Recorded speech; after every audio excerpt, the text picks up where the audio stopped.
하나님의 말씀은 출애굽기 19장 1절, 2절 말씀을 좀 같이 보겠습니다.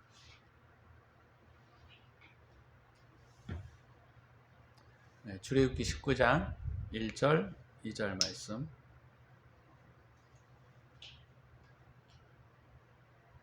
제가 봉독해 드리겠습니다. 이스라엘 자손이 애굽 땅을 떠난 지 3개월이 되던 날 그들이 시내 광야에 이르니라. 그들이 르비딤을 떠나 시내 광야에 이르러 그 광야에 장막을 치되 이스라엘이 거기 산 앞에 장막을 치니라. 아멘. 오늘 본문을 중심으로 어떻게 하는 것이 하나님을 사랑하는 것인가에 대한 제목으로 말씀을 함께 나누고자 합니다.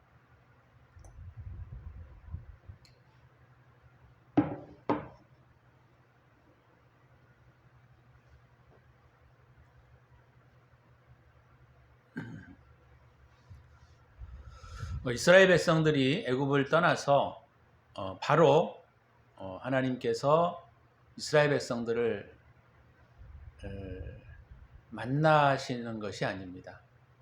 그죠? 이거 되게 좀 우리가 깊이 생각해 보아야 할 관점이에요. 왜냐하면 하나님이 홍해바다를 딱 건너서 바로 그 마라의 쓴물을 겪기 전에 하나님께서 짠 나타나셔서 모세를 통하여 율법을 주시고 하나님의 계명들을 주시고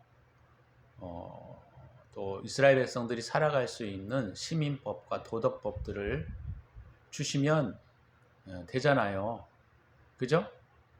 그런데 오늘 이 본문의 내용에 보시면 이스라엘 백성들이 애굽을 떠나서 3개월이 지난 다음에 하나님께서 이스라엘 백성들을 모으시고 쉽게 말하자면 도열하시는 거예요.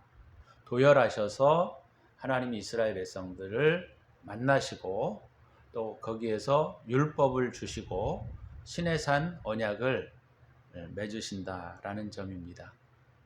우리가 깊이 생각해 보지 않았던 문제이지만 그렇다고 한다면 이 3개월의 시간, 그러니까 홍해를 건너서 시내산까지 이르게 되는 과정, 이것이 무언가 중요한 의미가 있다라고 하는 것을 우리가 알 수가 있습니다. 그것이 16, 17, 18장까지 이 일련의 과정들을 겪게 하신다라고 하는 것이죠.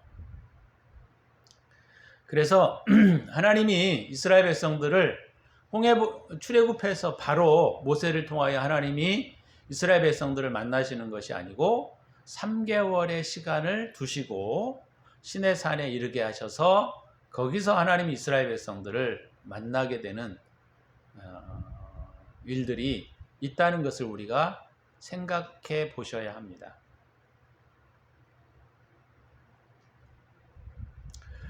사실 이 시내산 언약이라고 하기도 합니다. 시내산 계약이라고 하기도 하는데 이 시내산 언약과 시내산 계약은 굉장히 중요한 의미가 이스라엘 백성들에게 있습니다.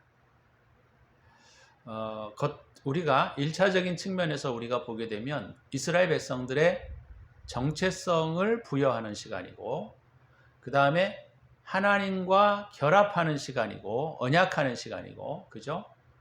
그 다음에 하나님의 백성됨의 아주 실질적인 삶의 모습으로 바뀌어진다라고 하는 것이 이 시내산 언약의 되게 중요한 부분 중에 하나입니다. 그러면 이 3개월 동안에 하나님이 이스라엘 백성들을 광야로 지나게 하셨는데 이 3개월 동안에 광야를 지나는 사건이 무엇을 의미하는지를 우리가 이해해야 된다라고 하는 것이에요. 그냥 하나님이 막연하게 딱 홍해바다에 딱 건너오셔서 짠 나타나시고 야 내가 니네 하나님이고 내가 너희를 독수리 날개로 업어 내가 너희를 구원한 나 여호와다 이렇게 하나님이 거기서 딱 말씀하시는 것이 아니고 그들은 광야를 3개월 동안을 겪게 된다라고 하는 것이죠. 이것은 굉장히 우리가 영적인 의미가 되게 중요한 부분이 있기 때문에 하나님께서 이렇게 이스라엘 백성들을 이끌어 오셨다라고 하는 것을 우리가 알아야 한다는 것입니다.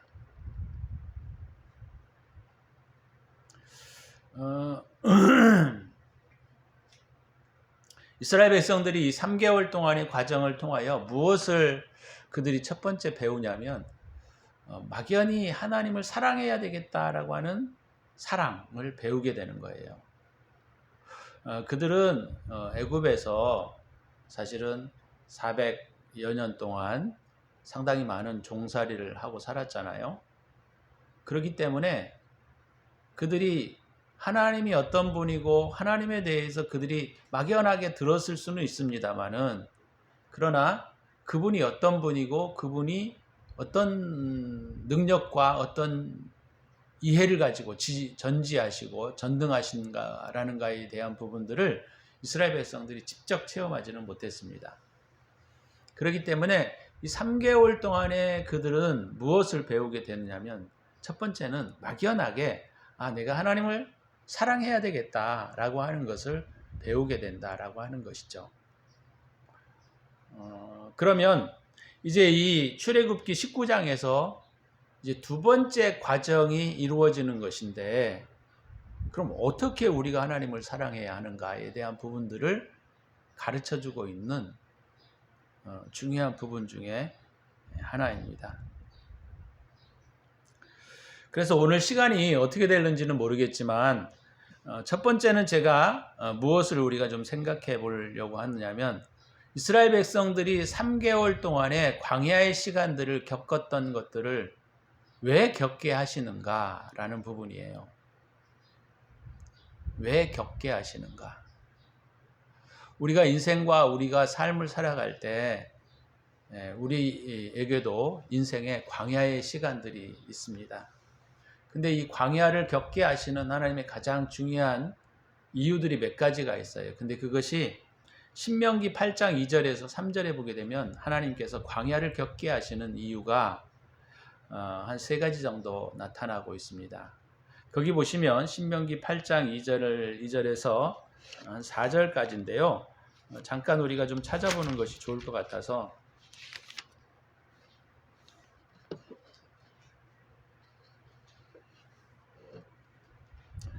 내 하나님 여호와께서 이 40년 동안에 내게 광야의 길을 걷게 하신 것을 기억하라. 이는 너를 낮추시며 너를 시험하사 내 마음이 어떠한지 그 명령을 지키는지 지키지 않는지를 알려 하심이라. 너를 낮추시며 너를 줄이게 하시며 또 너도 알지 못하며 내 조상들도 알지 못하던 만나를 내게 먹이신 것은 사람이 떡으로만 사는 것이 아니요 여호와의 입에서 나오는 모든 말씀으로 사는 줄을 내가 알게 하려 하심이니라. 이 40년 동안에 내 의복이 헤어지지 아니하였고 내 발이 부르트지 아니하였느니라. 너는 사람이 그 아들을 징계함 같이 네 하나님 여호와께서 너를 징계하시는 줄 마음에 생각하고 네 하나님 여호와의 명령을 지켜 그의 길을 따라가며 그를 경외할지니라. 이렇게 말씀하고 있습니다. 그래서 이 광야라고 하는 것은 크게 3가지를 우리에게 준비시키시고 가르치기 위함이다라는 것이죠. 그것이 바로 뭐냐면, 전체적인 큰 맥락에서는 하나님을 사랑하는 방법을 가르치시는 것이다 라고 하는 것이죠.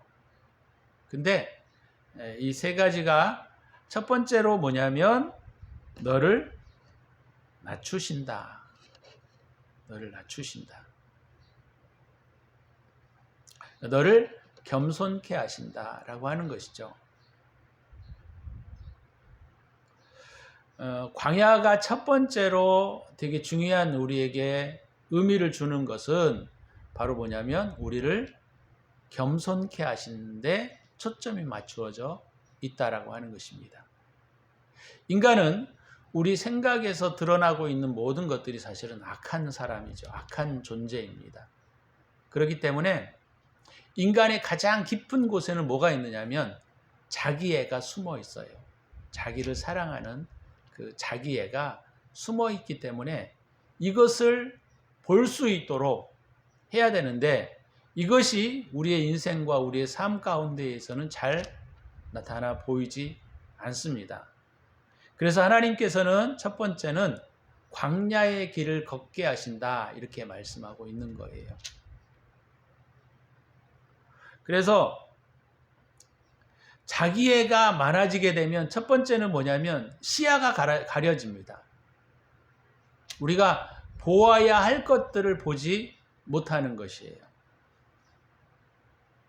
그래서 하나님이 우리를 겸손케 하시는데 겸손이라고 하는 것은 바로 뭐냐면 우리의 인생의 시야가 넓어져야 겸손하게 된다라는 거예요. 내가 예를 들어서 공부만 잘해왔고 내가 인생의 성공 가도를 달려왔다 그러면 내가 볼 수 없는 부분들이 가리워져 있게 된다라고 하는 것이에요. 시야가 가려지게 됩니다. 그래서 내가 열심히 공부하고 성공 가도를 달려온 사람들에게는 다른 것들을 볼 수 있는 시야가 없어요. 그들에게는. 그렇기 때문에 하나님께서는 이 광야의 과정을 통하여 내가 볼 수 없는 부분의 눈을 열어주시는 시간이다. 이렇게 볼 수 있다라고 하는 것이죠. 두 번째는 이 자기애가 강한 사람들의 특징들은 바로 뭐냐면 결국은 망하게 되게 됩니다. 이 사람들은 생각이 유연하지 않아요. 굉장히 경직되어 있습니다. 그래서 생각이 딱 이렇게 고착화되어 있기 때문에 결국 우리가 빠르게 변화하는 세계를 바라볼 수가 없게 되고 그래서 그런 사람들은 결국은 멸망할 수밖에 없습니다. 그래서 하나님께서 우리를 광야를 겪게 하시는 것은 바로 뭐냐면 우리의 시야를 열어주시는 것이고 우리가 우리의 사고와 생각이 플렉시블하게 굉장히 유연성 있게 사물과 세상을 바라볼 수 있는 부분들을 만들어 가신다라고 하는 거예요. 되게 중요한 부분입니다. 그래서 광야를 통하여 내가 보고 있는 세계, 내가 배워왔던 내 경험의 세계가 다가 아니라고 하는 사실을 배우고 이해하셔야 합니다. 그래서 그것이 되게 중요한 부분이에요.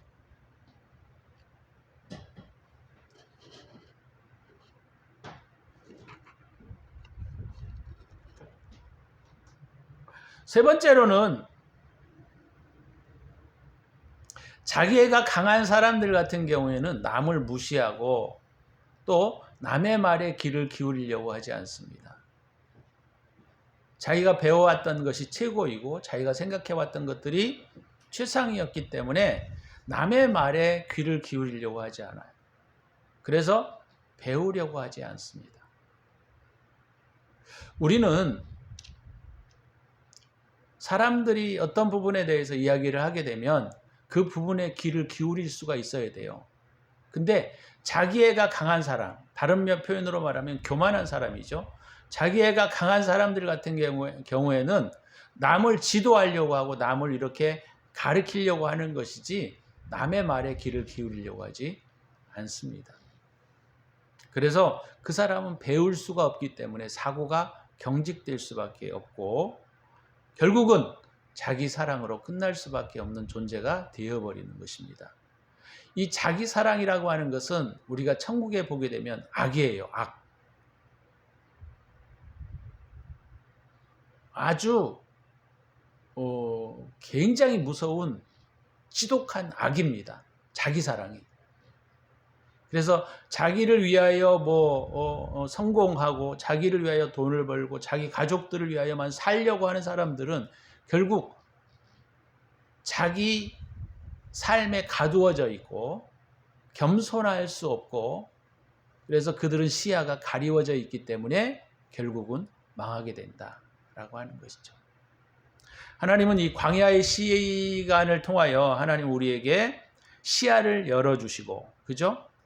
그 다음에 우리가 굉장히 우리의 사고가 유연성 있는 사고를 가질 수 있도록 하시고, 그 다음에 우리가 다른 사람의 말에 귀를 기울일 수 있는 존재로 만들어 가시기 위하여 우리가 하나님께서는 우리를 광야의 시간으로 보내신다라고 하는 것이죠.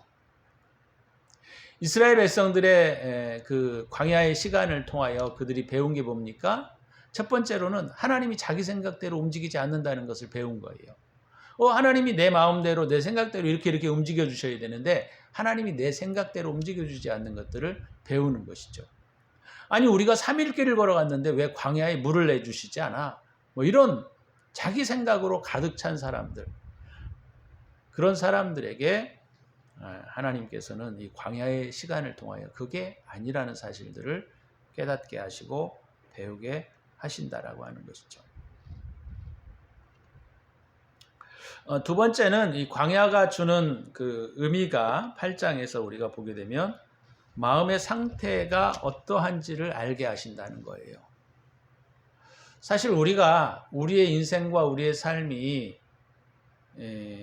이렇게 성공 가도를 달리게 되면 내 마음이 어떠한지를 사실 모르게 되어 있어요.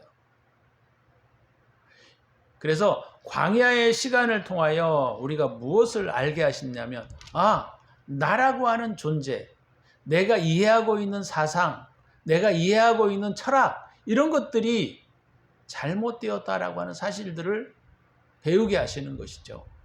내 마음의 상태가 어떠한지를 알게 하시는 거예요. 우리 인간이라고 하는 존재는 내 인프라가 잘 형성이 되어 있고 인프라 속에서 내가 정상적인 삶을 살아가게 되면 내 마음의 상태가 어떠한지를 알 수가 없어요. 신기하게도. 우리가 가장 극한의 세계에 내가 빠져 있을 때, 가장 어떤 면에서 보면 죽음과 가까워져 있을 때 내 마음의 상태를 우리가 이해할 수 있고 내 마음의 상태를 우리가 볼 수가 있게 된다라는 것이죠. 그래서 광야의 시간을 통하여 하나님께서는 우리에게 그것을 배우게 하신다라고 하는 거예요. 그래서 내 마음의 상태가 어떠한지를 알게 하심으로 우리가 어떤 존재가 되도록 만드시느냐면 하나님의 말씀에 대하여 진정으로 순종할 수 있는 존재로 우리를 만들어 가신다라고 하는 거예요. 되게 중요한 부분입니다. 그래서 옛날에 많은 우리의 선각자들도 그런 얘기를 했어요. 눈물의 빵을 먹어보지 못하는 사람과는 이야기하지 말라.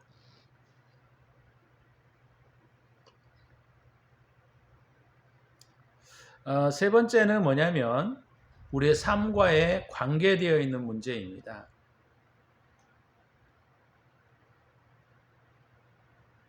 그러니까 오늘 8장 이게 3절에 나와 있는데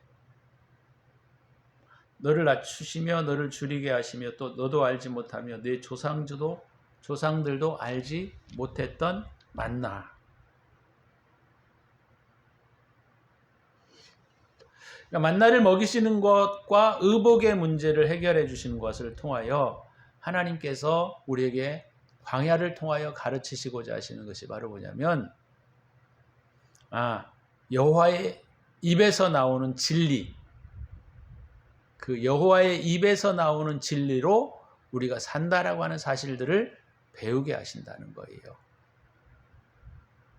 그래서 아까 제가 말씀을 드렸던 것처럼 이 3개월의 시간을 통하여 하나님께서는 막연히 내가 하나님을 사랑해야 되겠다 이런 것들을 알았지만 사실 내가 어떻게 사랑해야 되는지 그것을 알 수가 없었는데 하나님을 사랑하는 그 과정의 가장 그 초기 단계였던 우리의 마음의 상태를 바꾸시는 거예요. 그래서 첫 번째는 겸손의 문제를 통하여 우리가 수용적이 되도록 하나님이 바꾸시는 것이고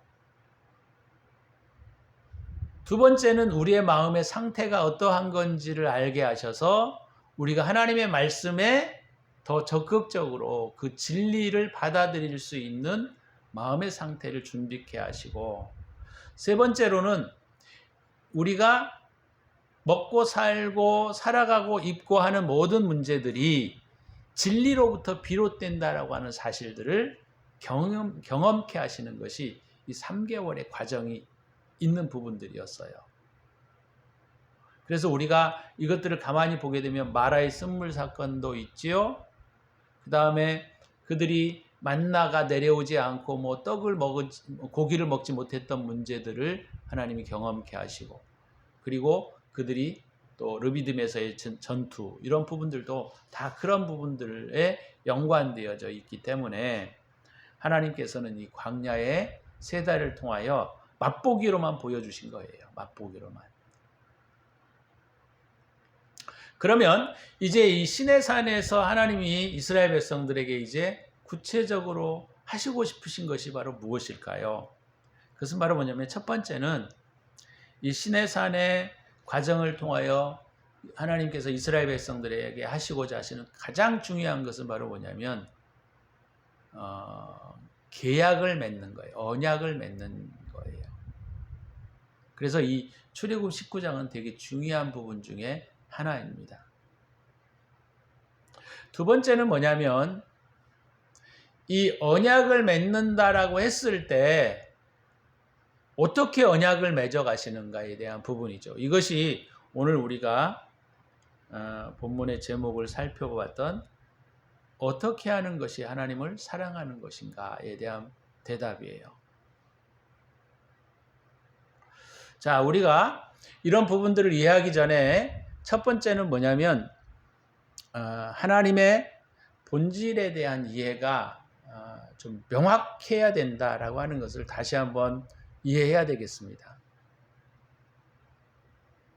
하나님의 본질이 뭐라고 했죠, 제가? 생각나시나요?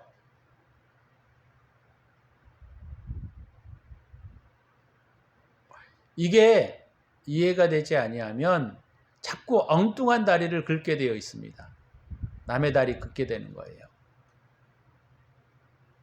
그러니까 하나님의 뭐라 그러죠? 본질이 무엇이냐라고 했을 때 제가 2가지로 지난번에 말씀을 드렸어요. 첫 번째는 뭐냐면, 하나님은 사랑이 충만하신 분이시다. 두 번째는 뭐냐면, 하나님은 진리가 충만하신 분이다. 이렇게 말씀을 드렸어요. 다시 한번 제가 강조하여 말씀을 드리지만, 하나님의 본질이라고 할 때 하나님의 본질은 이 2가지에서 벗어나지 않아요.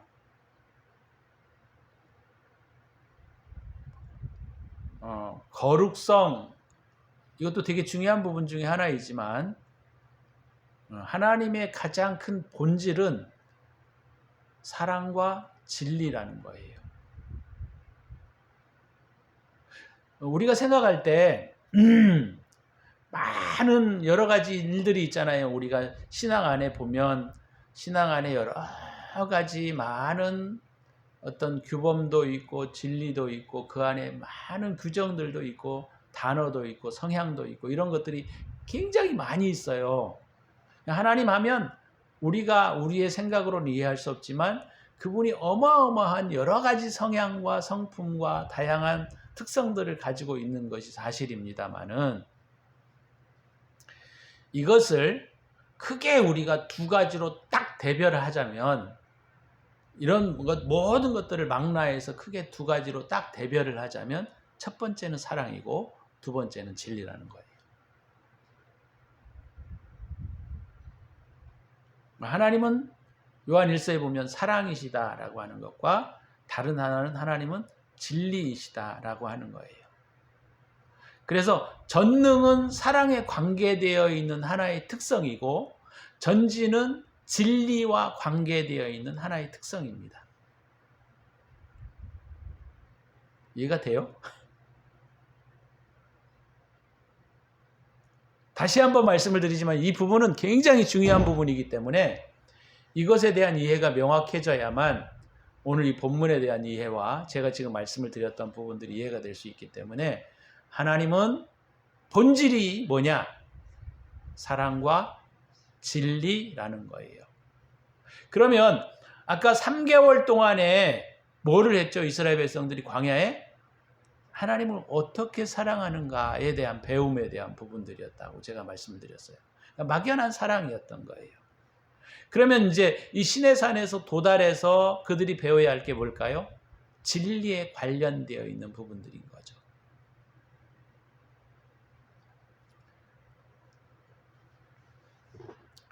우리 사람이라고 하는 존재는 이 하나님의 사랑과 진리로부터 파생되어진, 그러니까 임재되어진, 아니면 그것들로부터 나오는 모든 부분들로 구성되어 있습니다. 왜냐하면 인간은 하나님을 닮도록 창조되었기 때문에 하나님의 그 본질과 인간의 본질이 달라질 수가 없는 거죠.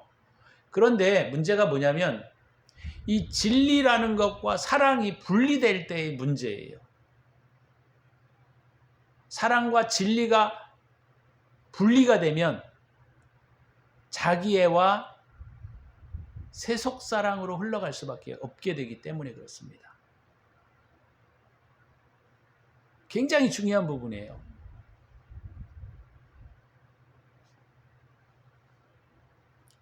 그래서 이 출애굽기 19장에서 하나님이 우리에게 언약을 맺으시는 그 의미가 시내산 언약이라고 얘기를 하는데, 이 언약을 맺으시는 그 하나의 이유가 뭐냐면 하나님과 우리를 융합시키는 거예요. 통합시키는 것이다, 이렇게 볼 수 있는데, 다른 의미로 보게 되면 하나님의 사랑과 진리를 통합하는 데 의미가 있습니다. 좀 이해가 잘 안 되죠? 그래서 우리가 생명이라고 말할 때 생명의 의미가 무엇이냐라고 했을 때는 이 두 가지예요. 하나님에게 있는 사랑과 진리가 우리 안에 사랑과 진리로 나타나야 이것이 생명이라고 하는 거예요. 생명이 단순한 호흡과 영양 공급을 통한 우리의 육체의 유지와 기관들의 존재만으로 말하고 있는 것이 아니고, 이것이 사랑과 진리라고 하는 것입니다.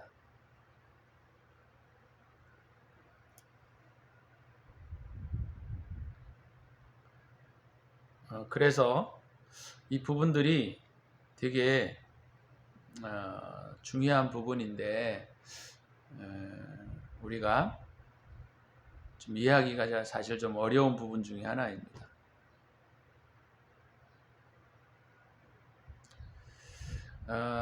아까 3개월의 광야의 시간을 통하여 하나님께서 뭐를 하셨냐면 하나님을 어떻게 사랑하는 것인가에 대한 부분, 막연히 하나님을 사랑해야 되겠다라고 하는 그런 부분들이 이스라엘 백성들에게 있었는데, 어떻게 하는 것이 하나님을 사랑하는 것인가에 대한 부분들을 가르쳐주고 있는 것인데, 그것이 바로 뭐냐면 이 시내산에 적게 말하자면 십계명이고 넓게 말하자면 십계명에 관련된 부수적인 법들, 이걸 우리가 도덕법 또는 시민법이라고 말하는 거예요.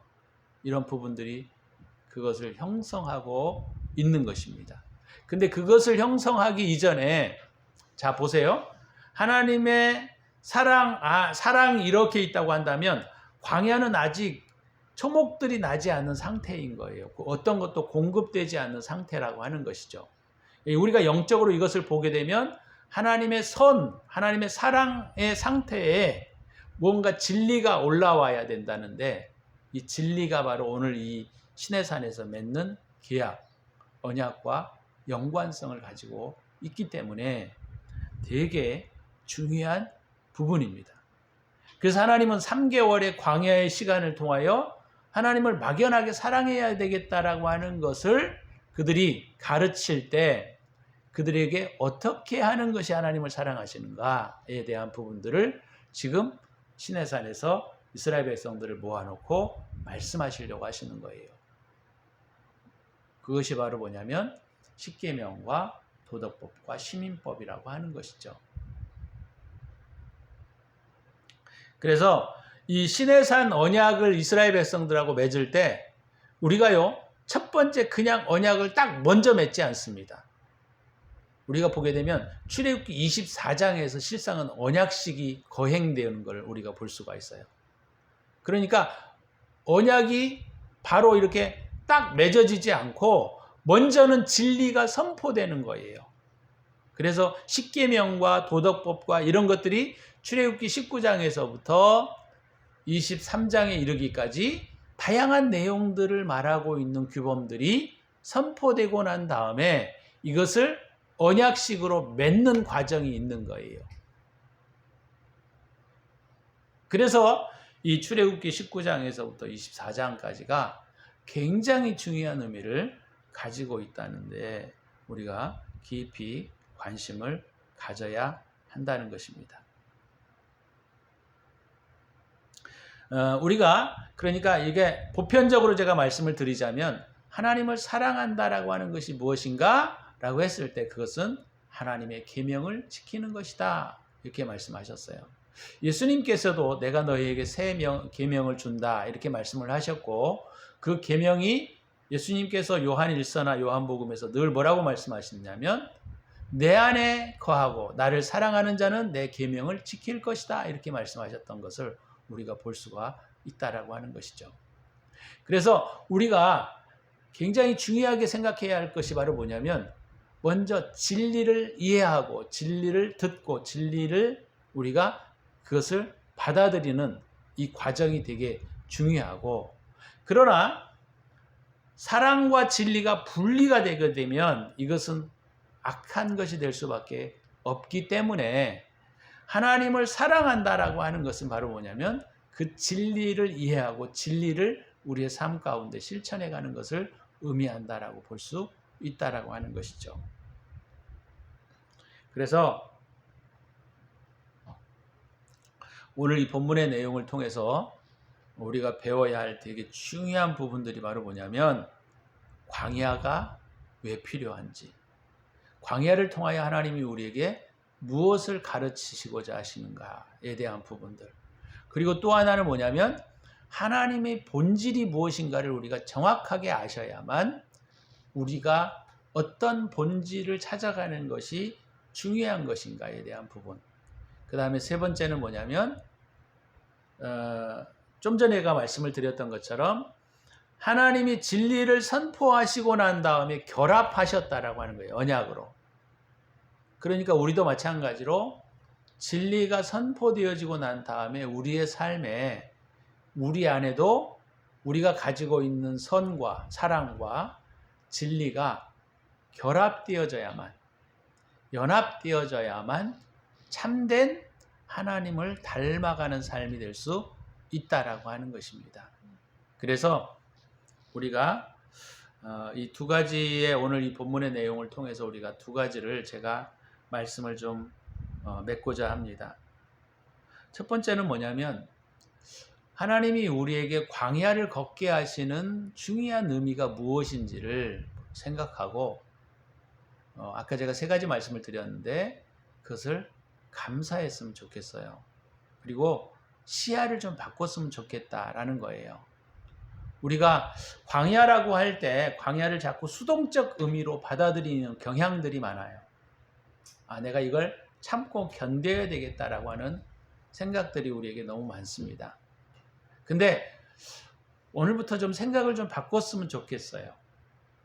광야를 능동적인 입장에서 좀 바라봐야 되겠다. 왜냐하면 하나님은 우리를 하나님 말씀을 수용할 수 있는 자의 모습으로 나를 파악할 수 있는 사람으로서 준비시켜 주시는 하나님이 나를 세워가시는 과정이구나 이렇게 볼 수 있다면 오히려 이 광야의 시간들이 나에게는 능동적 관점에서 이해하고 감사의 제목이 될 수 있는 것이고 두 번째는 내가 하나님을 닮아가고 하나님을 사랑한다라고 하는 것이 무엇을 의미하는지를 우리가 정확하게 이해해야만 우리가 오늘 출애굽기 19장에서 말씀하고 있는 그 하나님의 의도를 우리가 파악하고 이해할 수 있다라고 하는 것입니다. 그것은 바로 뭐냐면 쉽게 말하자면 하나님의 말씀을 지키고 그 말씀을 순종해 가는 것이 하나님을 사랑하는 것이다 라는 것이죠. 그래서 이 하나님을 사랑하는 이 과정은 두 가지의 사실 어떤 패턴을 통하여 우리가 배우게 됩니다. 첫 번째는 뭐냐면 진리가 무엇인가를 이해해야 되고, 그죠? 그 진리를 내 심중에 심는 것이 두 번째 일이고, 그래서 우리가 하나님의 말씀이 무엇을 의미하는지를 첫 번째 이해해야 되고, 두 번째는 하나님의 말씀을 내 마음과 내 행동과 내 몸에 심는 것.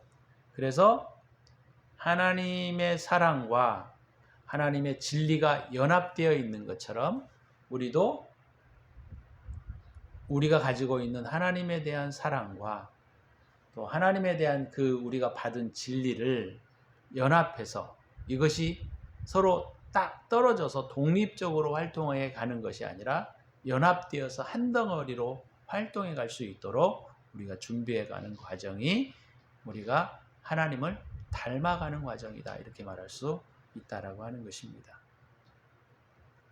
오늘 저와 여러분들이 이 두 가지를 제가 말씀을 드렸어요. 결론적으로 첫 번째는 광야를 능동적 입장에서 감사하자. 그 다음에 두 번째는 하나님의 우리는 사랑과 진리를 내 삶에 체득할 수 있도록 실제적이 될 수 있도록 우리가 만들어가는 과정들을 세워가자. 이것이 오늘 출애굽기 19장에 열면서 저와 여러분들이 배워야 할 아주 중요한 교훈이라는 사실을 우리가 이해하셔야 합니다. 마지막으로 제가 한 번 더 말씀을 드리지만 하나님의 본질은 사랑과 진리라고 하는 것이에요. 우리도 마찬가지로 사랑과 진리, 그것을 우리 삶 속에 우리의 생활 속에서 만들어갈 수 있다면 우리가 하나님을 닮아가는 것이고 그것은 하나님을 사랑하는 것이다 라고 말할 수 있다라는 것입니다. 저와 여러분들이 오늘 제가 말씀을 드린 이 두 가지를 놓고 하나님께 감사하시고, 그죠?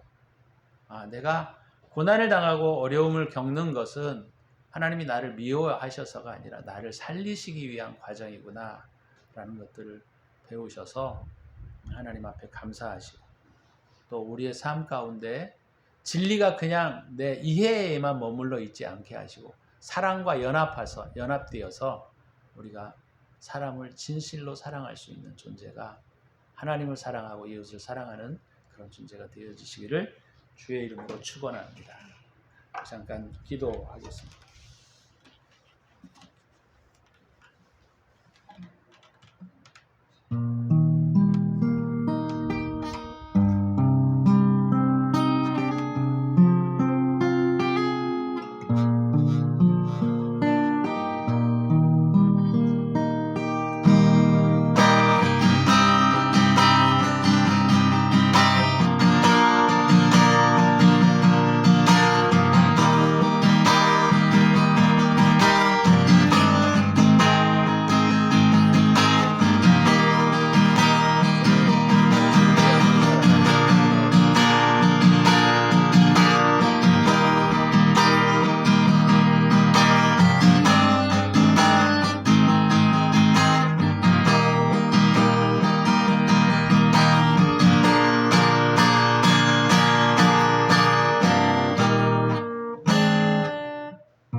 주님 감사합니다. 우리가 오늘 말씀을 들으면서 우리가 광야를 감사할 수 있는 저희들의 삶이 되게 하여 주옵소서. 우리를 살려주시기 위하여 광야를 주심을 참으로 진심으로 감사합니다. 하나님, 우리가 주님이 그랬던 것처럼 사랑과 진리가 우리 안에 잘 연합되어서 우리의 삶에 사랑의 본체가 우리 삶 가운데 드러날 수 있도록 주님이 도와주옵소서. 이제는 우리 구주 예수 그리스도의 은혜와 독생자를 아낌없이 우리를 위하여 내어주신 하나님의 사랑과 성령의 감화 감동 역사 인도하심이 오늘도 하나님 무엇이 어떻게 하는 것이 하나님을 사랑하는 것인가를 우리들이 배웠사오니 저희들이 그렇게 살아가기로 다짐하고 돌아가는 당신의 사랑하는 백성들 머리머리 위에 가정 위에 기업 위에 자녀들 위에 이제로부터 영원토록 함께 있을지어다. 아멘.